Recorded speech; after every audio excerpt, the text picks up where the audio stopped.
welcome to another episode of the Neoliberal Round podcast. Today's episode is entitled Breaking News: Another Murder in Germantown, Philadelphia.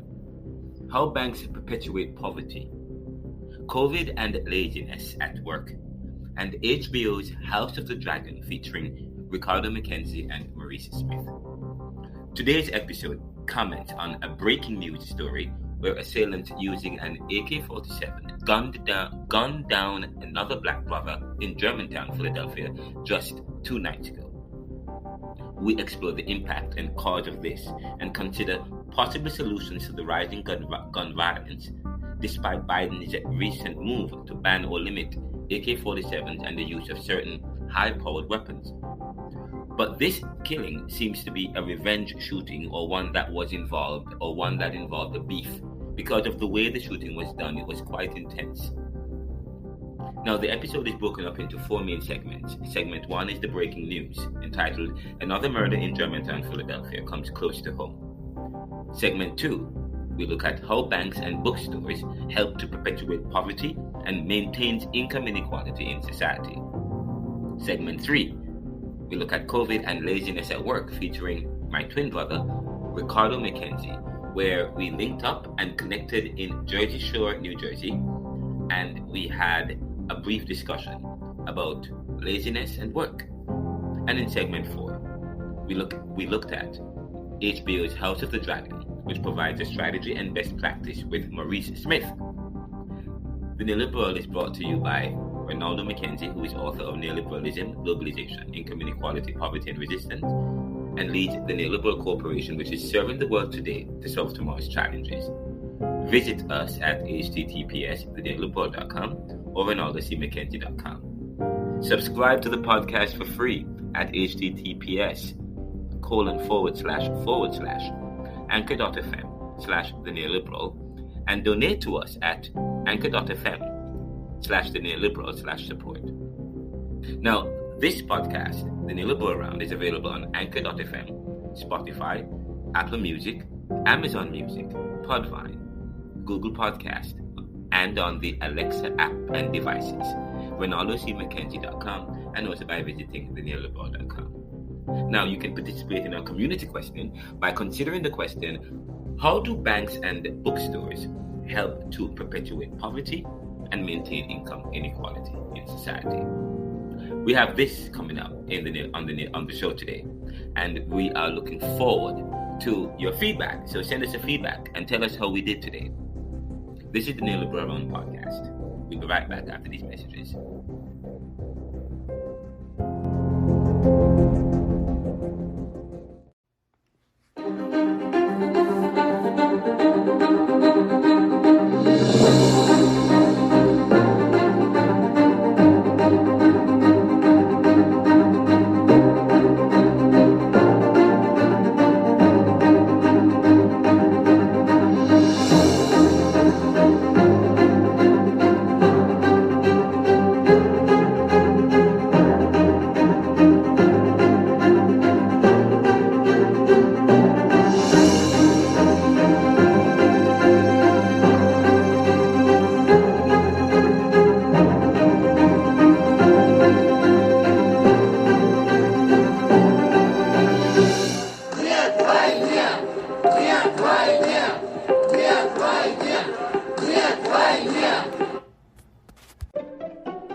The day before yesterday was what day?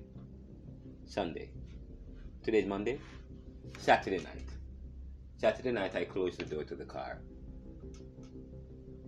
I had forgotten something, so I stepped outside and I went to get something from my car on my street where I live.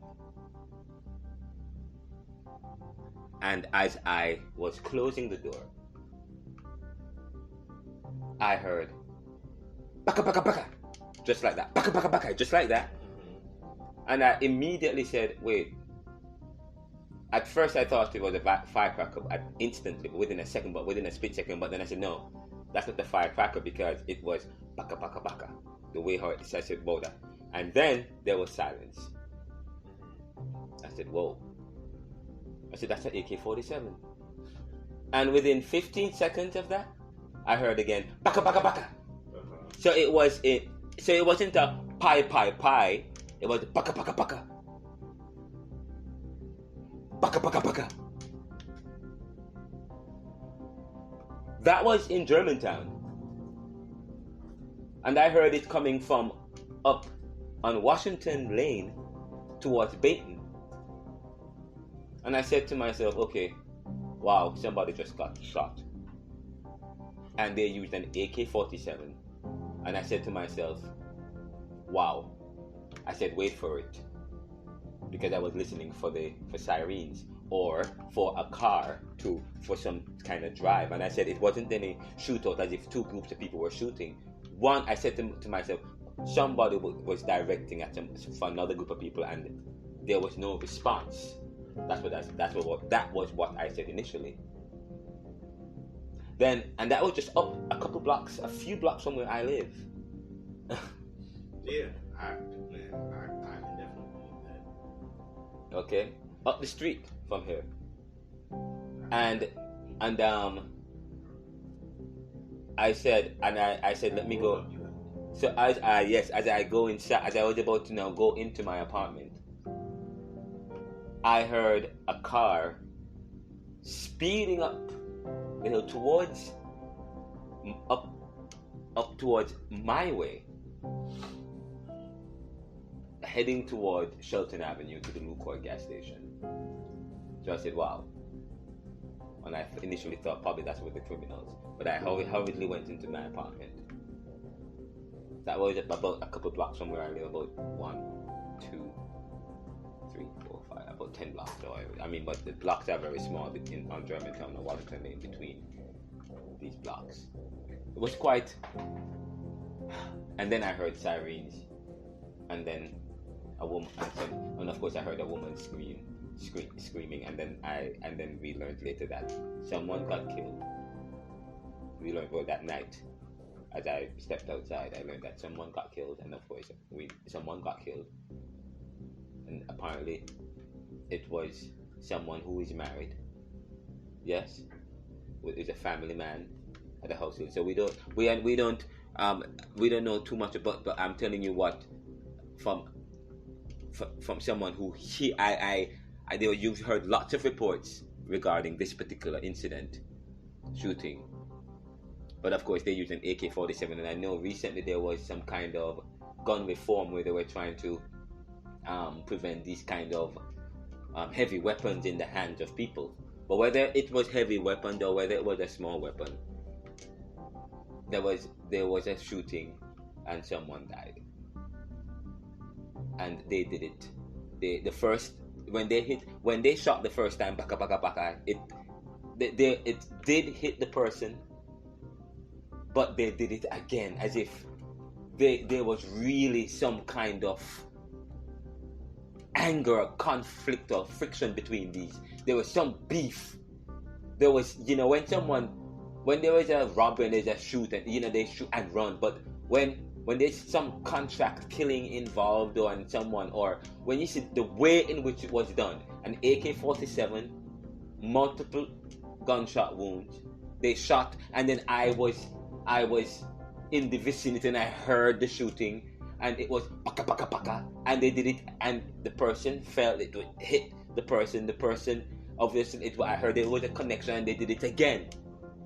So there is much, so the intensity suggests the intensity of the beef. I'm telling you, when in the 21st century, when people have beef, this is how they resolve it now. It's just now, the 21st, there is people, there is no value in terms of the attitude towards life. And I said some time ago, when we look at what attitudes, when we talk about attitudes are generally valuations that people place on certain things, based on value. But people's values are changing. Morals are. We said in a previous podcast that morals are changing, and that people, Gen Z, don't have no morals and much morals anymore. or we live in a world that much morals don't. So because morals are no longer guiding people's life, they do anything, and there's no premium. And of course, we talk about the social decay in society. We talk about the theft and the auto theft that's happening in Germantown and Philadelphia and in cities across the U.S. And we talk about how young people and men are being desensitized to these things by Grand Theft Auto, and the parenting with this lack of it, but I'm telling you, this as a society, we need to look at the real issues, and our condolences to people, to the family that of this victim. And we hope that the police will get to the root of this, but we hope that we continue to have wider discussions, not just stop the violence campaign by marching and saying stop the violence, but looking at ways we can actually stop the violence, serious ways we can do this. Say, for example, conflict management, especially as people in education, people's critical thinking skills and educational levels. Sometimes I wonder, prevent people from making decisions and thinking clearly about their actions and how their actions affect others. And a person must presume the consequences of his actions. So he shouldn't run when he tries to take a life. When you take a life, you shouldn't run. Okay? A man is presumed the consequences of his actions. But I'm telling you, as a society, there is this desensitization. There's this more underdeveloped consciences. And how we deal with conflict. And everybody had the right to bear arms. I have the right to bear arms as an American citizen, and I have that right to bear arms, not to take the life of my brother and sister, but to protect country and to protect the life of others when that life is in jeopardy. But today, the gun and taking somebody's life is sport, and there is no regard for the sanctity of life. When we talk about what's the ultimate ethic, and that's when we talk about patriotism and Americanism, what it means to be American, we're talking about we all up in arms about abortion rights and so on, and people have the right to abort. Look what's going on in society. There is no value for self and the individual and the right to life. None of us have any right to take anybody's life and to make a determination and a judgment about somebody else's life. None of us. And that is what we should be marching as society right now, because the value and the premium of life. Life is no longer, to preserve somebody's life is no longer the highest ethic. What's the highest ethic is just to think about me, and I don't care about nobody else but me. And we miss the next person. But I'm telling you, man, we have a serious problem in this country. We see serious problems. It's all a part of human nature and how we are driven, and the various things that we continue to create, to maintain, and to continue to whisk away any sense of morality.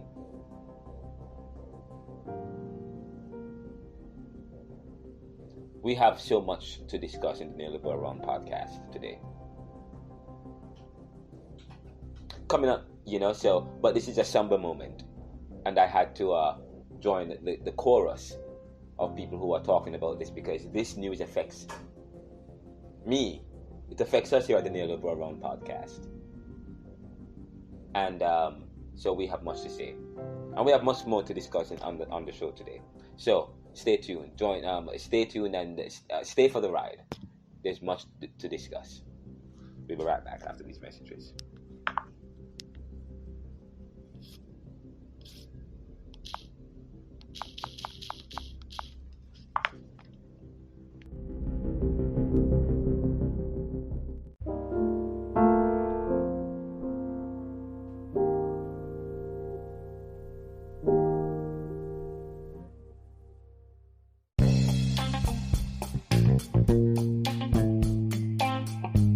My gosh. But yes, I interviewed T.L. Jackson. T.L. Jackson is the author of I'm Not a Hypocrite, I'm Human.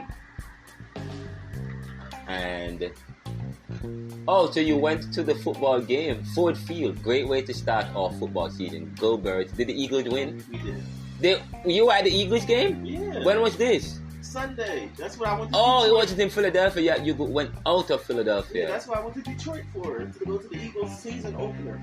Okay. That's everybody that went with us. That's nice. What was it like? How was it? How did the Eagles play? Good. They look like they have a good chance. For our division, yeah, I think so. I've been doing fantasy football with Ricardo, and bro, I'm in a fantasy league. The real Jersey Shore. The Jersey Shore, the real Jersey Shore fantasy league. And let me tell you, that fantasy league is popping. We have about 12 to 15 persons in that league. And trust me, the first day was my team lost, but we were projected to lose. But at some point during the games, I was my fantasy team took over and was projected to win just by a slight 10% or more. But Dak Prescott from the Cowboys. I know I don't like the Cowboys. You know he got hurt. Yes, but I don't like the Cowboys anyways. Right. He's my quarterback. My research assistant chose him, and I was number 2 on the draft. For your fantasy? Yes, I was out for 6 to 8 weeks. Listen, I'm gonna have to go with Matt Ryan, who is not no top quarterback. He's good, but he's not that good. You know what I mean? I agree. But he got 20 points. Okay. Yes. Okay. But I was saying who has Baker Mayfield? I don't even know who has him, but it's quite intense. It's quite intense what's going on with our league. Trust me, it is intense. But I'm going to share that with some of my podcast people. Some update. But fantasy football is really fun, especially if you don't know much about football and you come from a strong soccer country like Jamaica. We say football. You know, when you play fantasy, it doesn't matter your level. You can play fantasy. The first time I did it, I don't know what I was doing, but towards the end of last year, I almost went to the playoffs. Oh, wow. Yes. Oh, yeah, I remember. To Sheldon or somebody, but I won a couple games and I learned how to, but trust me, Yahoo Fantasy and the way how Yahoo Fantasy does, they do a very good job, you know. But I interviewed this lady, this businesswoman, former banker, who eventually owned a cafe at 60th and Oxford in Philadelphia. She sold that, but she's an author. Now she wrote a book, and another book coming.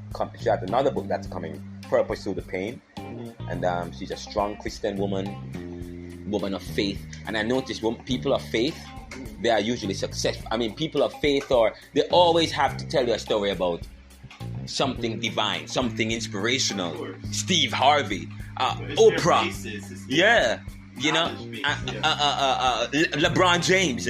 You know, he's a man of faith. I mean, but he's not going to tell you that he goes to church like a reverend and stuff. He would probably say he would probably identify with Steve Harvey, who said, I'm 2% Christian.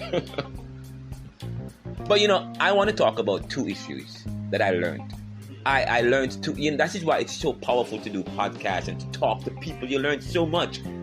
I mean, I love the opportunity to interview people, to talk to people, to learn from people. I mean, I'm learning so much about society even more. You know, I'm an academic, so I study, I read a lot. But it's good to read what everyday people are saying and connect it. It's very important to do that. If you cannot, say for example, I was going to teach a course called Theology today, and I said that your theology must speak to the reality of the day. Okay, theology must speak to the issues that people have, help to work out societal problems, but in more often than not, it creates more problems than it resolves. You know. Yeah. But this is what I learned from speaking with T.L. Jackson. 2 things, and I'm here recording it. And I have to record it. I have to share it with my podcast. And although they may have heard it before, I have to say to that they hear it clearly. 2 things I learned. 1, from talking with Miss Jackson. Miss Jackson said, and I'm an author, and I'm about to publish another book. She said, I asked her about her book and how it was doing in terms of market. She said, it's not available in local bookstore. I'm like, so here is an African American, here is Philadelphia, a local Philadelphia author, wrote an amazing book, and I'm not hypocrite, I'm human. Very inspirational book that everybody should read. I'm telling you that, powerful book. It's nowhere, but you know why? I said to you, why is that so? Why isn't your book in Philadelphia's bookstores? Uncle Bob bookstores, Harriet Tubman bookstores. Uncle Bobby's in Germantown, Harriet Tubman bookstore, those bookstores and stuff. There's so many books. Black and Noble. I went to Black and Noble. I went to Tubman. I went to Uncle Bob, and my book is not there. I left copies of my book and everything. And my book was, is well studied, well researched. Some of the best minds worked on that book with me.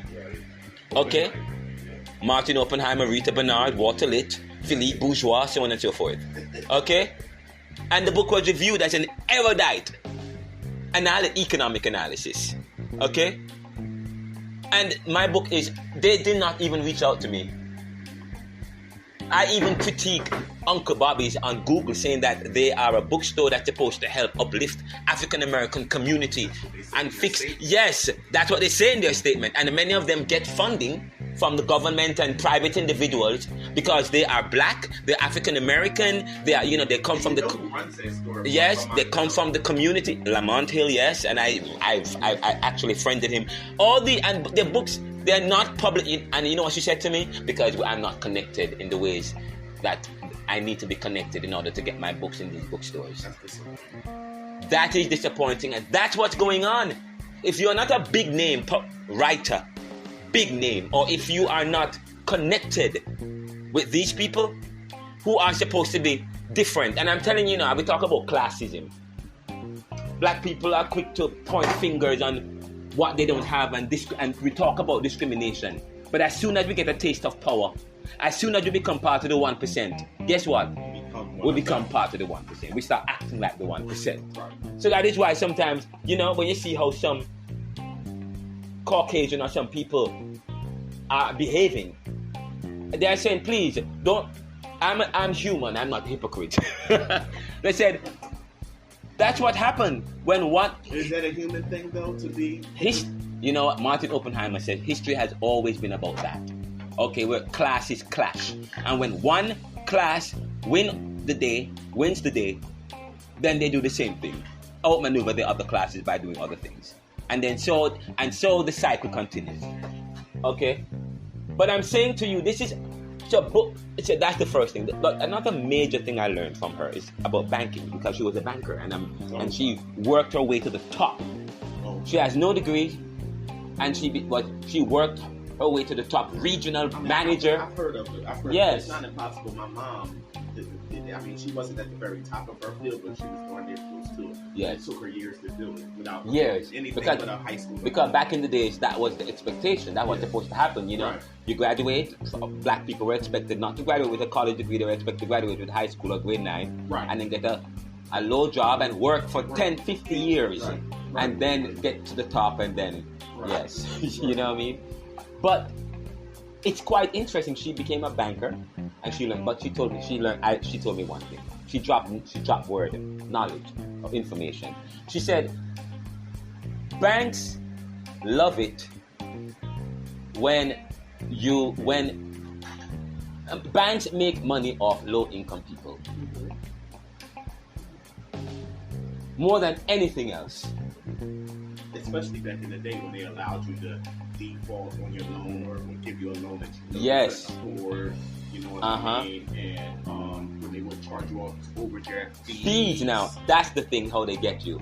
And you're supposed to have a minimum balance in your account. You're low income, living from paycheck to paycheck, normal, regular and you don't use the credit union. You use credit unions. Yeah. Okay, so you don't use regular bank because of this. Yeah. That's good. And I said to myself, probably And that's... I also stopped using my card for everything. Yes. Because I was constantly getting charged overdraft fees. When Yes. I was in college, Right. as a college student, you're already poor. Yes. You know what I mean? So my mom just said to me, I said, Mom, I'm like $30 here, $30 here, $30 here for this overdraft, please. And she said, don't stop your card anymore. And from that point, like, I know it's not, it worked for me because I do have, you know. Yeah. It worked for me, but I just stopped carrying cash at that point. I mean, stopped using my card at that point. Like, I didn't use my card anymore after that point. And, you know, now I think they are a little bit less basic on the overdraft fees. I think there are certain protections for consumers now where they can't keep on hitting you with those overdraft fees. But back in the day, when I was in college, they could. And my mother just said, well, they're still hitting people with overdraft fees. Are they really? Yes, oh $36. Okay, one time it was up. yes. So they are still hitting people with 36, and the people who don't make any money are okay. And then again, some things that you apply for, and this is the worst thing about it. Some things you apply for, you have to have an established bank. The same, yes. Say for example, I'm a businessman, And a credit union wouldn't suffice. and I apply for a loan for my business. And no, I mean if that credit union or that bank is not Accredited themselves. right established, that okay, and can't be verified by the plate I system, understand. you can't get that loan. I understand, yeah. I'm also in the process of buying a car right now. And I am telling you that was, but the worst thing about it is, you know, I told you, you know me, I used to be a financial advisor with TD Bank, Yeah. and part of my job as a financial services advisor was to work with high yield investors, high yield people who make who have a lot of money. Okay? No, but listen, but I'm going somewhere with this argument. You know, remember what T.L. Jackson told us. T.L. Jackson said the banks make money off low-income people because they cannot maintain minimum balances and they're always overdrawn and so forth. Okay? So they make the money. Okay, so they make the money. Where does they charge the fees? Listen, man, I'm telling you, man, this is really deep what I'm about to say. Look, I want you to follow this here. Follow the story, the argument. I work with very wealthy people. And in order for the bank to attract wealthy people, you know what they do? They give them fees, interest. They pay, okay? They pay you an interest because rich people want to know how much I'm going to get. What is the interest? Okay, not how much the interest they are charging, but how much the interest how much am I being paid to have my money in this particular account all this time? Where does the bank get the money to pay the interests? Of course, we say, well, they invest the money, they invest the funds, and so on and so forth. But that's not the only way they get the money. They get the money from, yes, low-income people who cannot maintain the minimum balance, okay? That's how they make the money. They made the money, and then, so you have two different customers. Those who cannot maintain a minimum balance and those who can. Those who cannot maintain a minimum balance, there's an account for you. Okay, and those who can. And so the interest. So rich people are already rich. Poor people are already poor. And guess what? Banks help to perpetuate this discrimination, this poverty, where they keep some people down at the expense of others. Okay, by creating systems and accounts that lock you into a system where you have to pay fees, and then they take those fees that they collect and pay rich people or people that have $50,000, $100,000 in their bank account, and they give them interest. In addition to, of course, them trying to make money on the stock market and putting your money on various instruments. But if the bank guarantees that you're going to make 3.5% on savings or on certain fixed annuities or certain annuities or whatever the case might be, and the bank does not make the money to pay you that, where they still have to give you that money, especially if it's a fixed annuity or some kind of low risk savings or investment account that you have. The bank save face by charging fees to cover that. I said to people, I do not believe in the stock market. You will never see me investing in the stock market. I will never do that. Why, sir? I don't make enough money. The stock market is for rich people. The stock market is the biggest transfer scheme. I agree. Money is okay? And I told you about the Robin Hood program and how they shut it down because people who didn't have business making money made money off it. because the rich people who are the puppeteers who control the stock market and who have the money to back or to not back or to bet on stock, which drive up or down depending on how they bet, because they have the money to bet. And if they bet against the stock, then you lose. And then what happens is that when a group of people bet in favor of the stock, and the stock did well, and the rich people or the insiders lost money. Okay? And the government shut down the program. The state, the government, who's supposed to be working on behalf of all people, in a capitalist system that's supposed to make everything equitable and equal, they say, well, it's not supposed to work like that, because yes, it's not supposed to work like that because the system's supposed to guarantee certain things. This is how NAFTA wasn't supposed to work like that. That's why you pull out of NAFTA, recreate it, reauthorize it, and then go back into NAFTA, because NAFTA was good up until you weren't benefiting as well as you used to benefit. Up until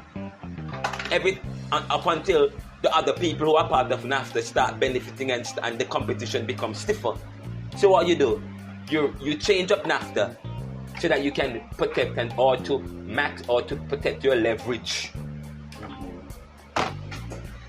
You see this strategy that goes on in society? And I'm telling you, wonder why we still have poverty, why we still have income inequality. Because the system is created, okay, to transfer wealth from the poor to the rich. And then the rich feel sad by creating charity and dole out the funds here and there so that they can prevent them, so that they don't have to pay taxes. I am telling you, man, this is interesting, but this is why I'm telling you, listening, talking to people is very important, and then you can connect the dots. I'm talking here with Maurice Smith. This is the Neoliberal Round podcast. We'll be right back after this.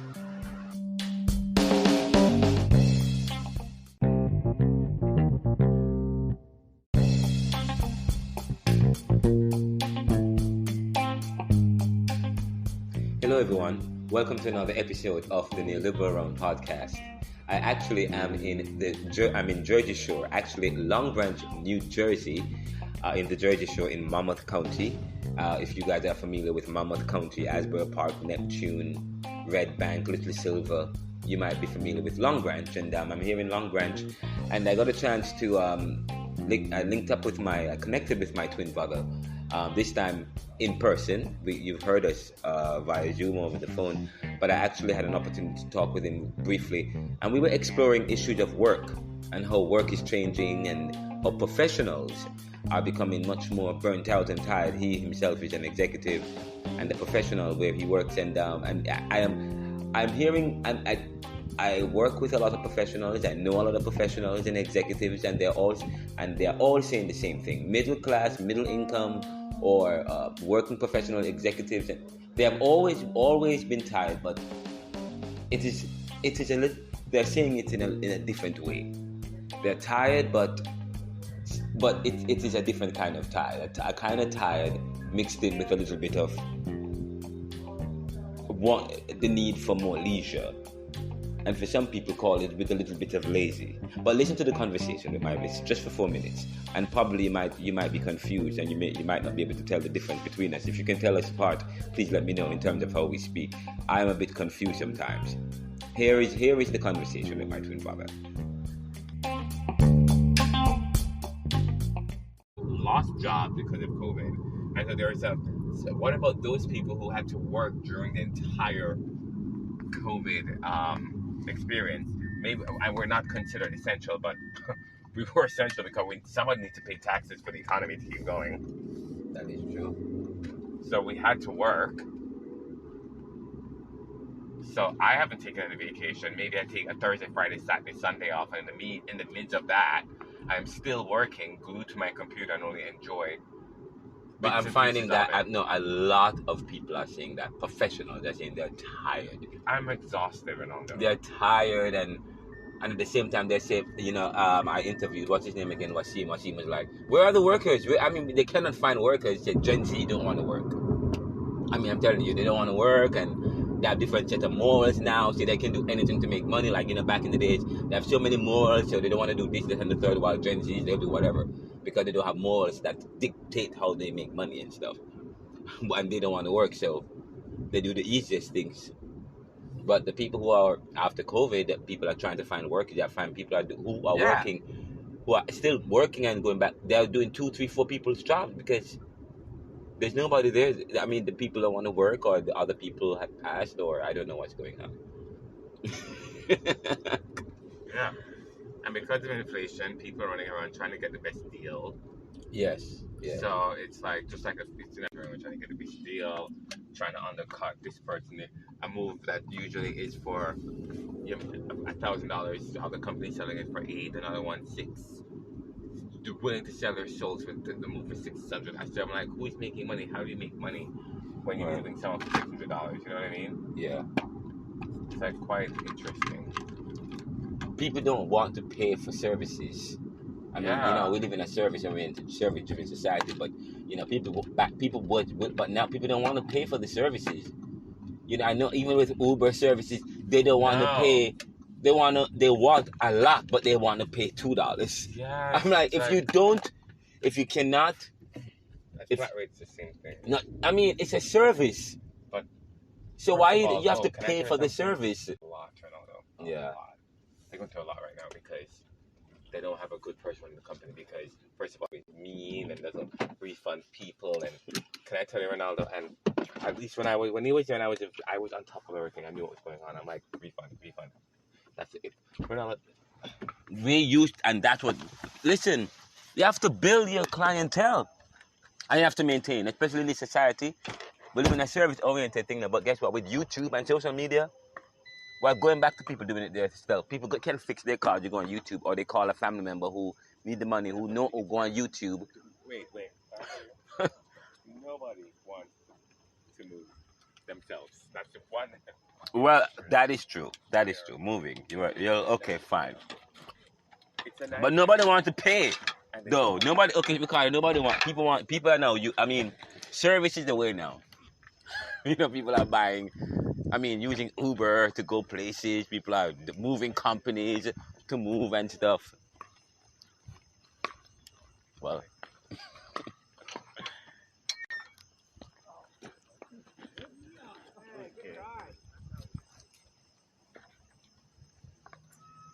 Okay, Ricardo, we haven't played in a while. Hey.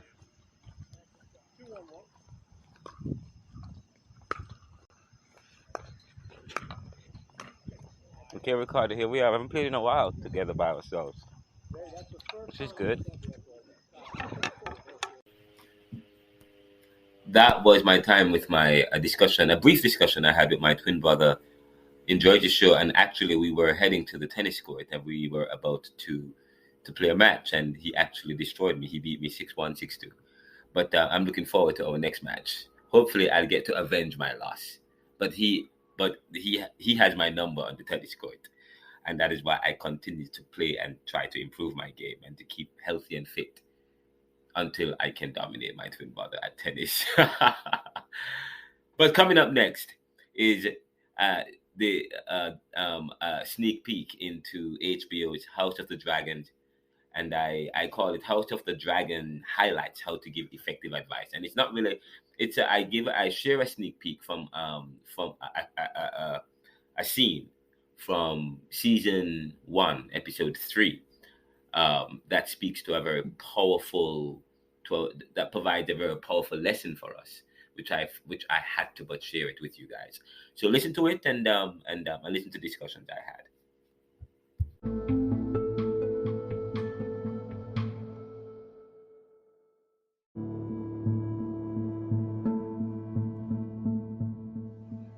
Now, for those of us who do not know this great and epic HBO series that started recently, it's called House of the Dragon. And I'm here watching season 1, episode 3. And there's a particular scene which is a must-see. Because it speaks to the whole issue of strategy. And it speaks to the whole issue of influence. How do you get people to move? Especially people who are stubborn, or people who are at a higher level or different level than you are. How do you influence? How do you provide great advice? And by the way, House of the Dragons is the prequel to Game of Thrones. And just remind us that House of the Dragons is how many years before Game of Thrones? 172 years. So it's 172 years before. Okay, and we are watching the film, and here it is that this king wants his daughter to be happy, and he's wrestling with the decision. And you'll have to watch the show to find out why he's wrestling with the decision. But and this is, we're not doing a promo for the show, but as I said, we are not. And as I said to you, anything that is worth learning, it's worth learning. I mean, and anything that there's an opportunity in everything. And I said to you earlier, when I watched Superman Globalization, I discovered a different appreciation and a different approach to watching film and TV and shows and so on. I dissect it, I go deep. But this was what the writers of this particular scene, man, they did an exceptional job. Because we're gonna play two scenes. Because the scene that I want you to listen to, it's after this scene that you're about to see. The first scene is the king speaking with his advisor, the hand of the king, and the advisor is making a recommendation, which the king is becoming much more uncomfortable. And you're going to hear the response. You listen to this first advice, but then listen to the second one and see how the second one is best practice. Okay, this best practice, because this particular advisor was able to kill 3 stones with 1 bird. Here is the scene from HBO House of the Dragons.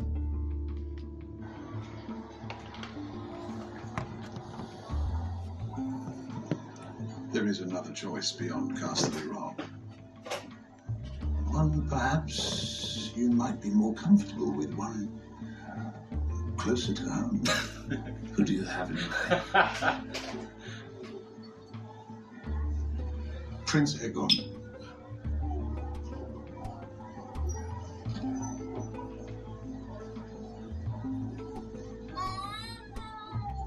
The boy just turned 2, Mother. Yes, but it would cease the endless proposals for any of us either. Betrothed them. I came here to hunt. Not to be suffocated by all this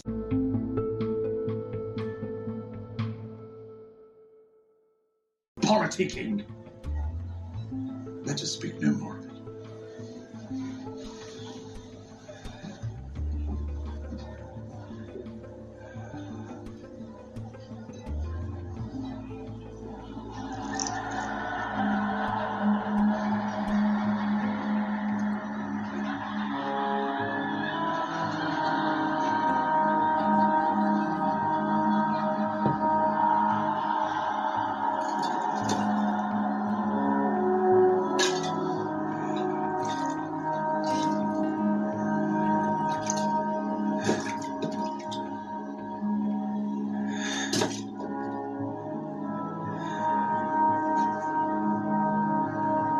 You notice how the king becomes much more stressed, or seems to be in a state of depression or We've sent out distress. to find Rhaenyra, Your Grace.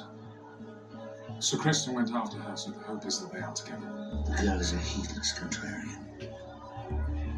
Feinstead forbade her to wed a Lannister. She would have run off with Lord Jason out of spite. A truly great Targaryen king I am. Powerless over mine own daughter of 7 and 10.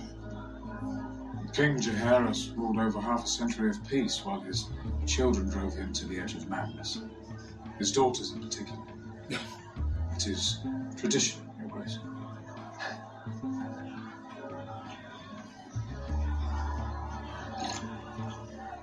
Do you wish to hear my opinion on the matter? Should I guess? You believe that your son, Sahawin Breakbones, the strongest knight in the Seven Kingdoms, is the best match for you? You flatter me, Your Grace, but no.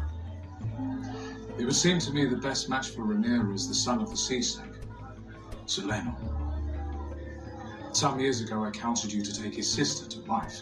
My reasoning remains the same. Laenor is of pure Valyrian descent. He shares blood with your cousin, the Princess Rhaenys. And he is the heir to the wealthiest house in the realm.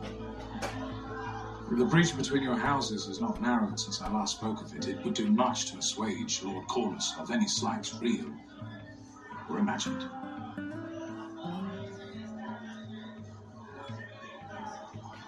We must pray, of course, that Laenor survives the fighting in the Stepstones.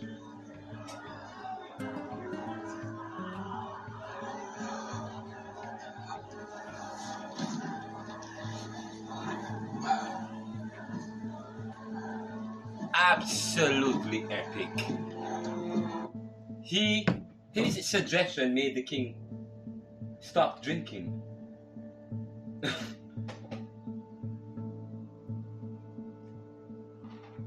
Moved the king so much. And this is what I'm talking about when we talk about strategy. You know, the hand of the king's recommendation and suggestion was selfish. You notice that? It was selfish because the hand of the king was recommending that the king's daughter, the princess, marry the king's firstborn son, Prince Aegon, who is just 2 years old. Her half-brother, the princess's half-brother. Now, of course, you mentioned earlier about the issues of abnormality, but you notice the king did not make even mention of that. That wasn't a concern because in those days, it was okay. That sort of thing happened. And that, you mentioned what happened in Egypt in terms of abnormalities within the monarchy or within nobility. But the king didn't even, for the king said, oh, he's only 2. He didn't say, wait, that's his half-sister. The king half-brother. That's Rhaenyra's half-brother. Quite powerful. But this was also quite interesting. The hand of the king. The hand of the king's son is the hand of the king's nephew. Who is the hand of the king? So grandson is who? Prince Aegon. So he wanted his grandson to marry the king's daughter. So that was another selfish recommendation. So that it would even solidify his name and his line and his family's prominence. Now listen to the second one. The second one was full of stealth and grace, respect, but strategy. Because the recommendation was one that was unselfish, because the king first thought, oh, you're recommending your son or a family member. He said, no. Far from it. I'm recommending someone that you and your house have some bone with. But okay, there's a wedge between you and another house, and this particular house will help. If you marry into this your daughter into this house, it will help to bring the houses together, which is a very wealthy, powerful house. And the king thought about it, and the king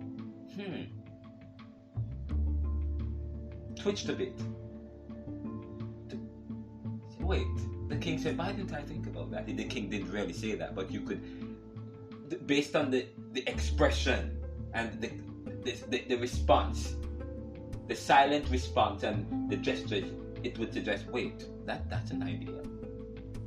But then after that he said, but guess what?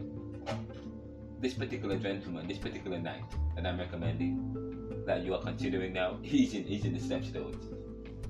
And please remember that they were trying to get the king to enter the stepstones because his brother is in a war, and they're trying to get the king to enter the war, but the king would not.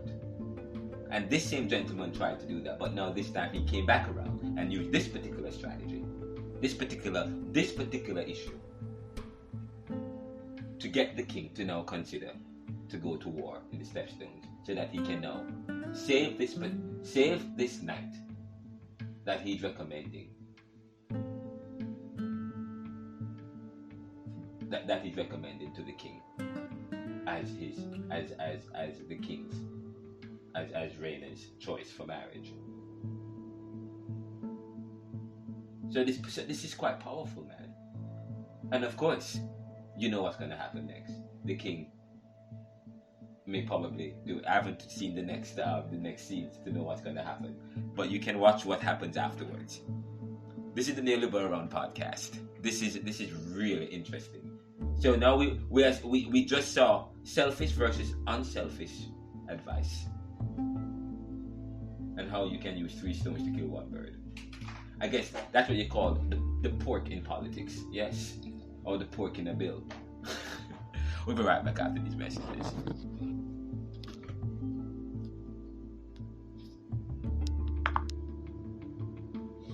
I'm so sorry I wasn't able to really contribute like I was able to contribute that last time. I was in the middle of writing up a report and I need to concentrate. I'm so sorry. Is the blunt on? Yeah, it's good. Give it. I have to like.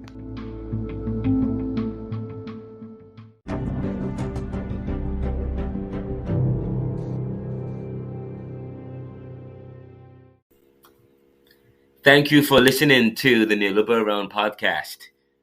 Join us on Wednesday for part 2 of a series that we had begun some time ago, entitled Serving the World Today to Solve Tomorrow's Challenges, where I share the journey.